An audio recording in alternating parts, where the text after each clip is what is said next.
Rock. Y este es el momento en el cual presentamos a la invitada femenina del día, de todos los domingos.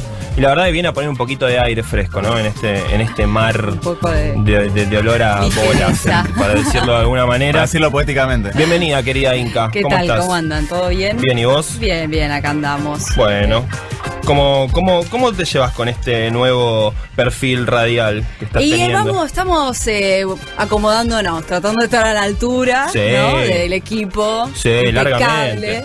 Largamente has estado a la altura el domingo pasado y seguramente cada vez mejor. Esperemos que eso siga pasando. Bueno, para hoy traje un tema que está un poco en el candelero, pero para irnos para otro lado, que es la cuestión del rock, del género, ¿no? Sí, claro. Me interesó pensar en la figura de Kurt Cobain, ¿no? A 22 años de la muerte del cantante de Nirvana. Vos hiciste un tuit un día que a mí me llamó la atención. Que Vamos a hablar de la génesis de esto. Dijiste algo así como Kurt Cobain, el primer rockero feminista, una cosa así. Claro, yo dije Kurt Cobain, varón antipatriarcal, el primer rockero feminista. ¿Por qué surgió eso? Porque justamente, como saben, Gustavo Cordera hizo unas declaraciones muy desagradables en una clase de TEA y hay una serie de figuras del rock local, protagonistas de ciertos enunciados y hechos que tienen que ver con eso, con la violencia de género. Y eso de alguna manera trajo al debate la cuestión del machismo en el rock, ¿no? De esas cuestiones. Entonces me parece que pensar en la figura de Kurt Cobain y en general de cómo se pensó el género, las cuestiones de género en el rock, está bueno para pensar otras líneas y otros modos que tal vez en Argentina no fueron tan mainstream o no están teniendo tanta presencia, pero que existieron, ¿no? Y me parece que para dos cuestiones. Primero, por un lado, para pensarlas por su potencia estética y para reflexionar sobre eso, y además para correr un poco la cuestión tan instalada en Argentina a partir de tal vez el Ni Una Menos o algunos movimientos feministas, de que la violencia de género o los problemas de género en su totalidad son cuestiones que atañen a las mujeres, que son, y no, en realidad la cuestión de género es una cuestión que se le impone a cualquier sujeto en sociedad, digamos, son roles que hay que cumplir y que también los hombres sufren esa parte, por más que tengan el buen papel, como decía el amigo sociólogo francés Pierre Bourdieu, ¿no? Que tienen un rol de dominación, también es una imposición y también tiene sus partes negativas, sus obligaciones. A ver, él pone como, por ejemplo, la guerra, ¿no? Los hombres son los que van a la guerra, entonces, más peso que ese. No, porque además si hiciéramos un ejercicio, digamos, imaginario de... Ponele, buscamos rock and roll en la enciclopedia mundial universal. Una de las acepciones que va a aparecer es cosa de machos, ¿no? O por lo menos en la cultura dominante está instalado de esa manera. Se instala con eso, se instala con la cosa dura, con la cosa ruda. Entonces, en ese sentido, me parece interesante pensar otras tradiciones que han sido muy, pero muy importantes. La primera cuestión que uno puede pensar con respecto a eso, de destartalar un poco la idea del rock como de machos, y que al mismo tiempo son expresiones que un poco rompieron la idea del binarismo de género femenino-masculino, es una larga tradición de la ambigüedad sexual, la androginia, que muchas bandas y muchos rockeros cultivaron, ya sea en sus canciones como en su propia imagen física. A ver, pensemos David Bowie como un gran paradigmático, ¿no? El primero que se me ocurre es Bowie. Exacto. Ese sigue Stardust de Bowie en los 70, que no sabes, es un andrógino que no sabes bien qué género tiene. Exacto, que es como una suerte también de heredero del dandismo de Inglaterra finicicular, o sea, ahí hay tiene una tradición. También uno puede pensar, obviamente, en Freddie Mercury, hasta Mick Jagger uno podría pensar que era una figura que tenía algún tipo de juego entre lo femenino y lo masculino. También en las mujeres, ¿no? La androginia de las mujeres, Janis Joplin, Patti Smith, por ejemplo. O sea, son mujeres que también jugaron en el borde de esa cuestión. Tanto, ya digo, en las canciones como en sus expresiones y en su vida privada. Vieron que el tema en el rock, el tema arte y vida está bastante unido. Es muy difícil separarlo, ¿no? Tal vez por eso a Andy Warhol le interesó tanto el fenómeno. Es como que las figuras de rock también forman parte de la propuesta estética o de la obra de arte y es muy difícil escindirla en ese sentido, ¿no? Esta tradición de la androginia, de la ambigüedad sexual, es algo que no es propio del rock y que viene y que es algo que tiene una larga tradición cultural, por ejemplo, a la literatura. Recordemos, ¿no?, al Truman Capote, que decía: soy alcohólico, soy drogadicto, soy homosexual, soy un genio, ¿no? Sí. O toda la generación beatnik con el tópico de la homosexualidad y también de romper esa idea del macho, ¿no? Que acá esto también tiene otro costado, que es la cuestión de asumir lo que es el estigma sexual, ¿no? O asumir la marginalidad como un modo de ser contestatario culturalmente. Recuerdo algunos textos, por ejemplo, de Bukowski, en los cuales no tenía ningún problema en comentar que se volteaba tipos, tipas, pibes, pibas, perro, gato, lo que todo venga. Lo que venía, Bukowski era una suerte de aspiradora panerótica, ¿no? De gente, sustancias, ideas. Sí.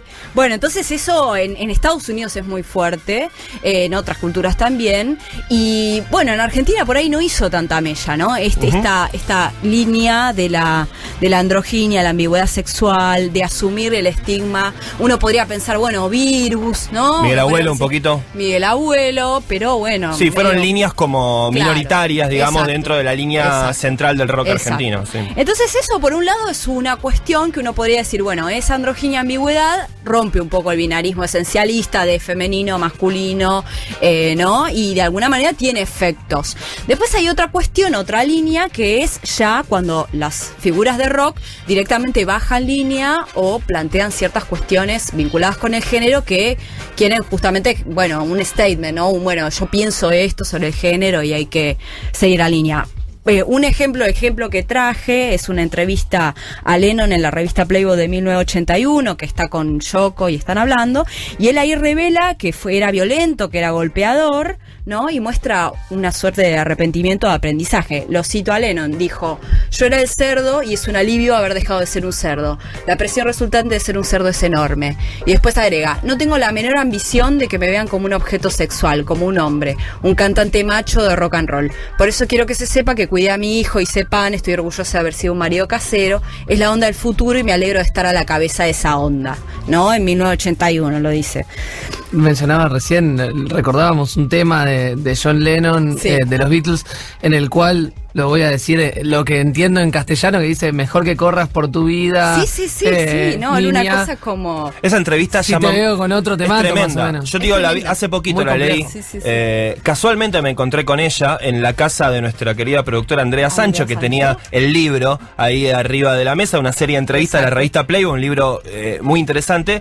Abrí en cualquier página estaba justo Lennon hablando de eso. A mí me llamó la atención esa actitud de Lennon. Y claro, pensé en Run for Your Life, que es el tema del disco Revolver, si no me equivoco. Exacto. O de, por ahí. O de Rubber Soul. Bueno, por ahí anda. Pero ¿qué dice eso? Correr por tu vida, pequeña niña. Sí, el tipo dice: fui violento con las mujeres. Digo, es fuertísimo. Es fuertísimo. Un ícono además de la paz, incluso hasta después, como él mismo lo dice, militante incluso de los derechos de las mujeres, que se sacaba las fotos en bolas con Yoko. Digo. Sí, exacto. Eso sucedió y de alguna manera, bueno, es esta cuestión, ¿no? De qué pasa con el hombre violento. Bueno, acá la cuestión es, bueno, un aprendizaje. La verdad que no sabemos qué pasaba en la vida privada de Lennon. El tipo seguía haciendo la verdad, no lo sabemos.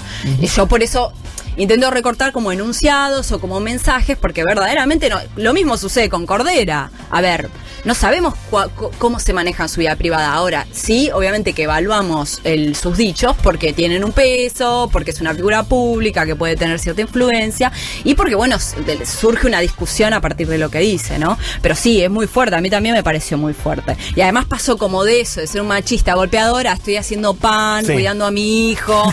O sea, bueno, está bien. Un poquito de lavado de imagen. Sí. Pero claro, hizo como, viste, se dio vuelta. Bueno, Kurt Cobain es como una suerte de heredero, y yo diría el último que se me ocurre, por lo menos así, con tanta importancia en la industria cultural norteamericana, que recibe estas dos líneas. O sea, por un lado, él claramente cultivó el coqueteo con la androginia, ¿no? Se pintaba, se ponía vestidos, salía a tocar así. A ver, imaginemos que el público del grunge, el público de Nirvana, eran tipos que estaban ahí, o sea, supongo que había de todo, pero no era un público fácil, ¿no? Entonces el tipo salía con un vestido, una coronita. De hecho, también hay un video, que es el video de In Bloom, que también aparecen con vestidos. Eso sería como una línea, ¿no? de la cuestión más estética. Y después también aparecían estas expresiones de él que eran un costado más militante o nano militante, no micro militante en sus declaraciones antisexistas. Por ejemplo, decía, en mi espíritu soy gay, ¿no? Esto me hizo acordar a Lilita Carrió cuando dijo que yo soy judía de espíritu, me hizo acordar. Pero no, pero esto está bien. En mi espíritu soy gay, podría ser homosexual, pero lamentablemente no lo soy. O el contundente, háganos un favor, si odian a las mujeres y a los homosexuales, no vengan a nuestros shows, ¿no? Tiraba, por ejemplo.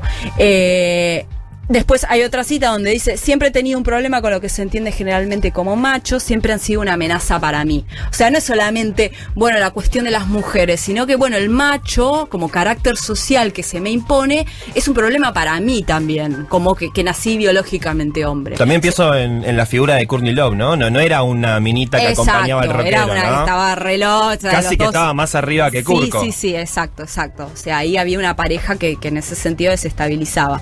Después, bueno, las canciones, ¿no? Qué sé yo, en muchas canciones, por ejemplo, en All Apologies dice Everyone is gay, todo el mundo es gay. Acá me siento Roberto Kenny de Capusotto. En un inglés de mierda. Treasure pieces. Bueno, otra frase es, nunca conocí un hombre sabio, si lo hice era una mujer, ¿no? Bueno, la canción Rape Me, que después la vamos a escuchar, en la que justamente es como un mensaje antiviolación muy, muy claro, porque ellos tuvieron un episodio, ¿no? Lo cuenta él mismo en 1991, dice, el año pasado una niña fue violada por 2 desperdicios de esperma y huevos mientras cantaban la lírica de nuestro tema Poli.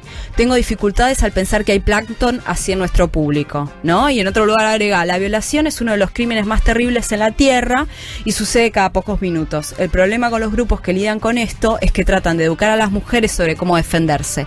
Lo que realmente hay que hacer es enseñar a los hombres a no violar, ir al origen y empezar por ahí. O sea, veamos, tenemos a Cordera por un lado, sí, y tenemos a este muchacho diciendo esto hace, ¿cuánto? 22 años, y bueno, es un poco fuerte el contraste.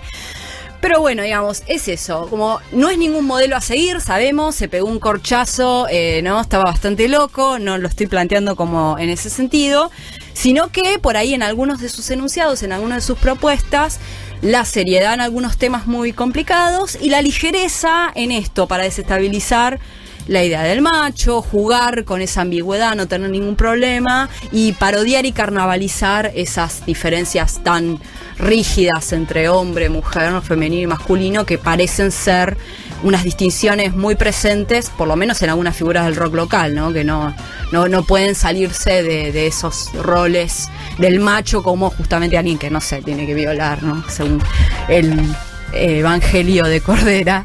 Así que bueno, eso fue todo. Vamos a escuchar a Nirvana. Claro. Vamos a escuchar Nirvana, vamos a romper todo ahora. Se llama Rape Me el tema, es un tema, me parece que tenemos una versión en vivo donde justamente le introduce, así que va.